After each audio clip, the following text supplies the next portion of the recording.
तो सादिया आप बताइए, आप अभी क्या कर रही हैं? अभी तो मैं ग्रेजुएशन के फाइनल ईयर में हूँ, सेंट ज़ेवियर्स कॉलेज रांची में पढ़ रही हूँ और वहाँ से बीकॉम कर रही हूँ। एग्ज़ाम्स अभी फाइनल ईयर के बाकी हैं। तो लॉकडाउन में क्या हुआ, क्या प्रभाव पड़ा आपके एग्ज़ाम्स में, और आगे फ्यूचर क्या होगा आपके? बीकॉम के बाद आप क्या करना चाह रही हैं? लॉकडाउन में मेरे पढ़ाई पे तो बहुत ज़्यादा असर पड़ा है, क्योंकि जहाँ मेरे ग्रेजुएशन को ख़त्म हो जाना चाहिए था मई में ही, वो अभी तक उसका कुछ अता पता ही नहीं है कि वो कब शुरू होगा, कब ख़त्म होगा, कुछ भी नहीं पता है। और जहाँ तक आगे की बात है तो मेरा एडमिशन एक्साइसिस रांची में हो चुका है। अच्छा। तो वहाँ पे अब जब से क्लासेस स्टार्ट होंगी मैं जाऊँगी। तो एक्साइसिस में जाने के लिए आपने क्या किया, क्या तैयारी किया, क्या कौन सा एग्ज़ाम दिया, ये कब हुआ था?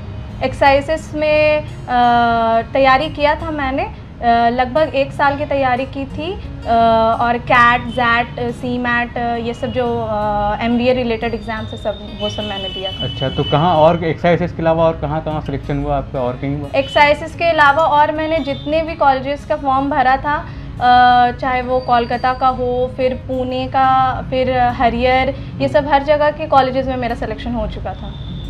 तो एक्साइसिस में कौन सा कोर्स आप कर रही हैं अभी, करेंगे? एक्साइसिस में मैंने रूरल मैनेजमेंट सेलेक्ट किया। उससे पहले आप कहाँ से ग्रेजुएशन कर रहे थे? ग्रेजुएशन मैं सेंट ज़ेवियर्स रांची से ही कर रही हूँ। और आपने अपना पहला स्कूलिंग 12th 10th कहाँ से किया? मैंने क्योंकि मैं हज़ारीबाग के रहने वाली हूँ, तो मैंने सेंट ज़ेवियर्स हज़ारीबाग से ही अपना स्कूलिंग स्टार्ट किया था और वहीं से 12th कंप्लीट करके निकली। तो सेंट ज़ेवियर्स से इन्होंने 10th अपना 12th किया, उसके बाद graduation saint Xavier's college Ranchi से किया, और अभी एक्साइसिस में उनका सिलेक्शन हो गया है रूरल मैनेजमेंट में। तो लॉकडाउन के बाद जब कॉलेजेस खुलेंगी तो वो एक्साइसिस में जाकर पढ़ाई करेंगी रूरल मैनेजमेंट का। और उसके अलावा क्या आपके अंदर जो टैलेंट है, हॉबीज़ है, उसके बारे में आप बताएं। क्या पढ़ाई सिर्फ इम्पॉर्टेंट होता है कि उसके साथ जो एक्स्ट्रा करिकुलर एक्टिविटीज़ है वो भी ज़रूरी है? नहीं, बिल्कुल भी नहीं। पढ़ाई तो रहना ही चाहिए, लेकिन उसके साथ भी लोगों को फुल डेवलप्ड रहना चाहिए। तो मुझे तो बचपन से ही शौक़ था गाने का, और गाने के साथ मुझे ये भी शौक़ था कि गाने के साथ साथ मैं कोई भी एक म्यूज़िकल इंस्ट्रूमेंट बजाऊं। अच्छा। तो इसके बारे में मैंने बहुत घर पे बात भी किया था, लेकिन इसके बारे में मुझे कुछ भी नहीं प्रमोट नहीं किया गया था। और स्कूल में जब हम लोग क्लास 5th 6th में थे, तो उस टाइम पे हम लोग का स्कूल में म्यूज़िक का क्लास होता था। आपको भी पता होगा, नंदिता टीचर पढ़ाती थी। तो नंदिता मैम को देख के मैं बहुत ज़्यादा ही प्रमोशन हमको उनसे मिलता था, वो हमको बहुत सराहती थी। और वो जिस तरह से हारमोनियम प्ले भी करती थी, मैं वहाँ उनके म्यूज़िक क्लास में ही जा कर के बहुत कुछ सीखा है मैंने। अच्छा, तो शुरू से आपको मतलब सिंगिंग का शौक़ था? हाँ, सिंगिंग का शौक़ और अभी क्या बजाती हैं आप? अभी तो मैं कीबोर्ड प्ले करती हूँ, क्योंकि मुझे सिंगिंग बहुत पसंद है। और फिर बहुत बात करने के बाद फिर घर से मुझे परमिशन मिला कि ठीक है, कोई एक ही चीज़ तुम सीख सकती हो, तो मैंने फिर कीबोर्ड सेलेक्ट किया था। तो एक सिंगर भी है सादिया, और कीबोर्ड भी बजाती है, और साथ में एक्साइसिस अभी निकाला है इन्होंने, रूरल मैनेजमेंट आप करेंगे वहाँ से। तो उसके पहले क्या प्रिपरेशन हुआ? एज अ बी स्कूल में जाने से पहले क्या प्रिपरेशन हो रहा है? बी स्कूल में जाने से पहले मैं बस ये चाहती हूँ कि अभी जो लॉकडाउन है, तो लॉकडाउन में मैं अपने आप को कुछ इस तरह डेवलप कर लूँ कि वहाँ कॉलेज जाने के बाद कोई ये ना बोले कि सादे समन को तो मैं पहचानती ही नहीं। तो फ्यूचर क्या प्लान है आपका MBA करने के बाद, या फिर रूरल मैनेजमेंट करने के बाद? रूरल मैनेजमेंट करने के बाद मैंने सोचा है कि मैं खुद का एक NGO स्टार्ट करूँगी।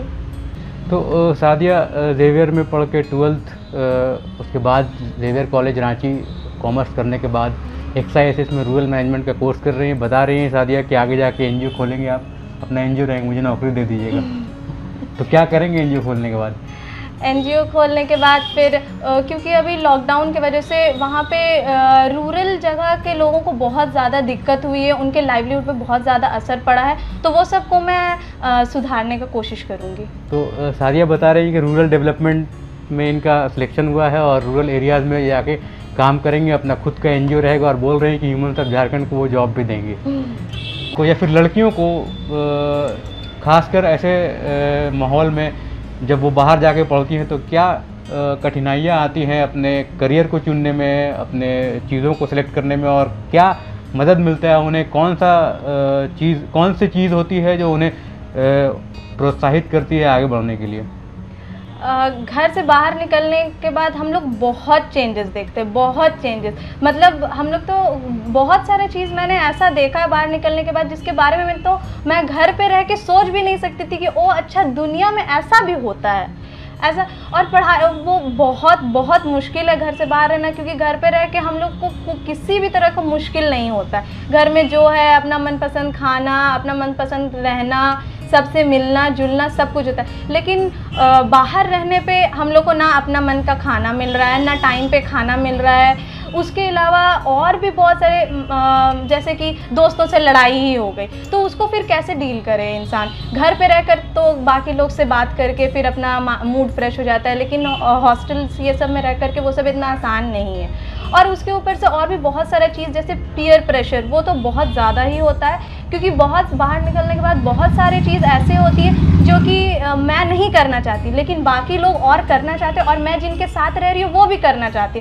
तो अगर मैं वो सब चीज़ नहीं करूँगी तो मैं आउटडेटेड हो जाऊँगी। तो ये सब चीज़ को डील करना बहुत ही मुश्किल है। ये सब को डील करने के लिए आदमी को बस यही करना चाहिए कि सिर्फ और सिर्फ बस ये सोच लेना चाहिए कि जब मैं यहाँ पढ़ने के लिए आई हूँ तो सिर्फ पढ़ने के लिए और अपने गोल्स पे फोकस करें और बस उतना ही करें, और फिर अपने वापस अपने घर चले जाए या जहाँ पे जॉब करना वहाँ, और उधर का कोई चीज़ पे ध्यान नहीं देना है। तो जैसा सादिया बता रही हैं कि अगर आप घर से बाहर निकल रही हैं बीइंग अ गर्ल तो सिर्फ पढ़ने पे ध्यान दें और इधर उधर फालतू चीज़ों पे ध्यान ना दें, तभी वो आगे बढ़ पाएंगी। तो ये एक कारण है कि आप XISS में जा रही हैं, और भी कोई कारण है? जी नहीं, बस पढ़ी हूँ और कोचिंग की हूँ। और ZET का एग्ज़ाम कितना टफ होता है?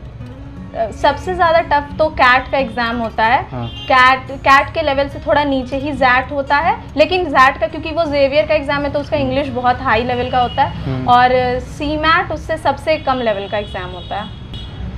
तो ये सादिया बता रहे थे किस तरह के MBA में जाने के लिए एग्ज़ाम्स होते हैं, कैट के बाद ZET, फिर CMAT, अलग अलग तरह के एग्ज़ाम्स होते हैं जिनको सादिया ने क्रैक किया। इसके पहले आपने कहीं कोचिंग भी किया था करने के लिए? कहाँ पे किया कोचिंग किया था? रांची के बी फैक्ट्री में। अच्छा, रांची के बी फैक्ट्री में। कितना साल किया वहाँ पे कोचिंग?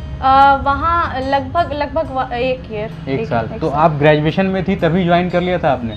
सेकेंड ईयर जैसे ही मेरा स्टार्ट हुआ था वैसे ही मैं ज्वाइन कर ली। तो ये किसने सजेस्ट किया आपको कि आप ज्वाइन कर लें कोचिंग? वहाँ पे कॉलेज के बाहर बहुत सारा एड्स ये सब होते रहता है, तो वहाँ पे जब मैं पता लगाई तो मेरे लिए बी फैक्ट्री सबसे ज़्यादा सूट किया, तो क्योंकि मेरे हॉस्टल से थोड़ा नज़दीक भी था, बाकी और सब थोड़ा दूर दूर था, तो इसलिए मैं बी फैक्ट्री सेलेक्ट की थी। तो जैसा सादिया ने बताया कि 2 साल जब हुआ ग्रेजुएशन का तभी उन्होंने बी फैक्ट्री कोचिंग ज्वाइन कर लिया था, और इनका एम था कि इन्हें मैनेजमेंट के कोर्सेज में जाना है, मैनेजमेंट बी स्कूल्स में जाना है। और फाइनली ये जेवियर कॉलेज से जस्ट अपोजिट में है XISS B school, Xavier institute of social sciences, वहाँ पे इनका सिलेक्शन हो गया। वहाँ से ये रूरल मैनेजमेंट का कोर्स करेंगे, और अभी साथ में ये सिंगिंग और अपने जो कीबोर्ड प्लेयर बजाने का काम कर रही हैं वो जारी रहेगा। और ये बताती हैं कि पढ़ाई के साथ साथ ये ज़रूरी है कि आपके अंदर एक्स्ट्रा करिकुलर स्किल्स हो, तभी आप लाइफ में आगे बढ़ पाएंगे, और आगे जाके जब ये NGO खोलेंगे तो ह्यूमन्स ऑफ झारखंड को उसमें जॉब भी देंगे। बहुत बहुत धन्यवाद। हम लोग बात कर रहे थे सादिया समन से। अगर आपको कुछ मैसेज देना है तो आप दे सकते हैं। मेरा बस यही मैसेज है कि आजकल बस पढ़ाई पढ़ाई पढ़ाई और बस पढ़ाई पे ही फोकस किया जा रहा है, लेकिन वैसा नहीं है। अगर आप, हो सकता है कि आपके अंदर कुछ ऐसा टैलेंट हो जो आपको पढ़ाई से भी ज़्यादा हेल्प करे और आप उसमें ज़्यादा आगे जा सके और ज़्यादा पैसे कमा सके, तो आप अपने बाकी टैलेंट को भी थोड़ा प्रमोट करके देखिए कि क्या आपके अंदर वैसा कुछ है कि आपको वो पढ़ाई से भी ज़्यादा हेल्प कर सकता है।